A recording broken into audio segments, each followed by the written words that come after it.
ვიდრე ზარქუას ამ სამარცხვინო ვიდეოს გაჩვენებთ, რომელიც ლიეტუვას, ლატვიისა და ესტონეთის მიერ დაწესებული სანქციების საპასუხოდ გააკეთა, მინდა უცებ შეგახსენოთ თუ რა გვაკავშირებს ამ სამ ქვეყანასთან. ლიეტუვა იყო პირველი და ერთადერთი ქვეყანა, რომელიც ჩვენი დამოუკიდებლობის გამოცხადების დღესვე 1991 წლის 9 აპრილს აღიარა. ლატვია იყო მესამე, ესტონეთი კი მეხუთე. ასევე ლიეტუვა იყო ქვეყანა, რომელსაც საქართველოს ეროვნული საფეხბურთო ნაკრები ეთამაშა ჯერ კიდევ დამოუკიდებლობის გამოცხადებამდე 1990 წლის 27 მაისს.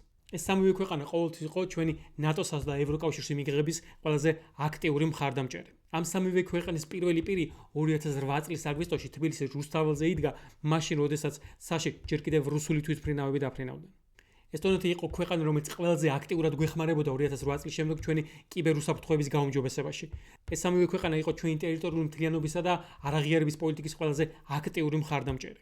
აღარ აქვს ვამბობ ამ ერების სიყვარულზე, რომელიც ყველაზე მკაფიოდ და ნათლად ჩანდა ხოლმე ევროვიზიის კონკურსებზე, როცა ყველაზე მეტქულას, როგორც წესი, სწორედ ეს ქვეყნები გვანიჭებდნენ. ეხლა კი ვნახოთ ზარქუას ეს სამარცხვინო კომენტარი.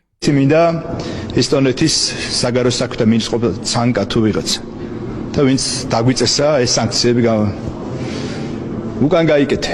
ეგ შენი სანქცია. მეგობრებო, ჩვენ ვიმსახურებთ უკეთეს მთავრობას და უკეთეს ადამიანებს, რომლებიც ჩვენი ქვეყნის სახელით საუბრობენ.